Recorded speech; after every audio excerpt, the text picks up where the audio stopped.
Hello friends, नमस्ते, प्रणाम। मैं शालू मिश्रा अपने सुसंगम चैनल से स्वागत करती हूँ। आज मैं सुनाऊंगी आप लोग को, बहुत सुंदर है ये देवी गीत। जैसा भी लगे आप लोग कमेंट में ज़रूर बताना।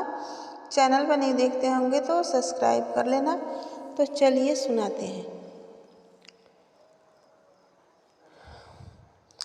मैया मोरी दुलारी सिरहानी पंख डोले हो लाल। मैया मोरी दुलारी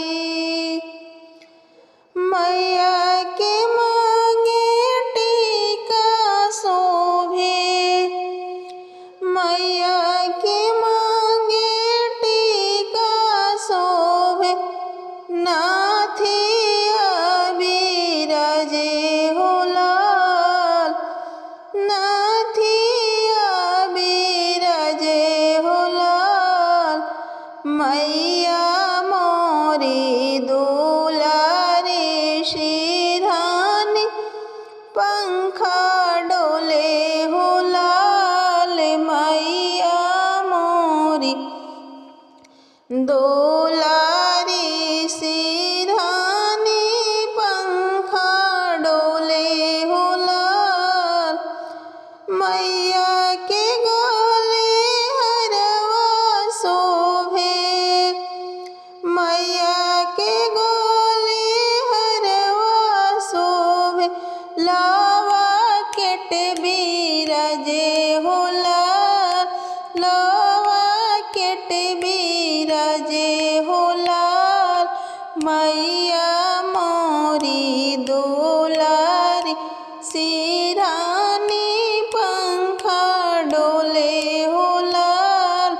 मैया मोरी दुलारी मैया के आगे चुंदरी शोभे। मैया के आगे चुंदरी शोभे। आचारी बिराजे हो लाल। आचारी बिराजे हो लाल। मैया मोरी दुलारी सिरहानी पंखा डोले हो लाल।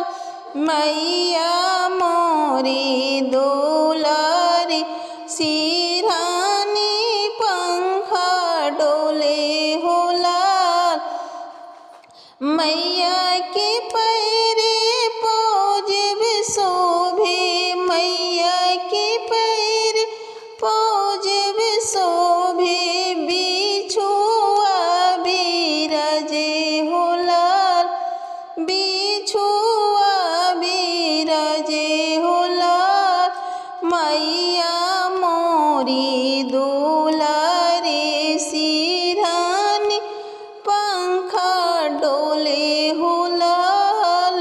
मैया मोरी दुलारी मैया के हाथे मेहंदी शोभे।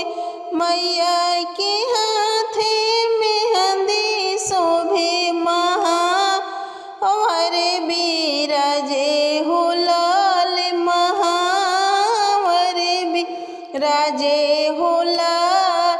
मैया मोरी दुलारी सिरहानी पंखा डोले हो लाल। मैया मोरी दुलारी सिरहानी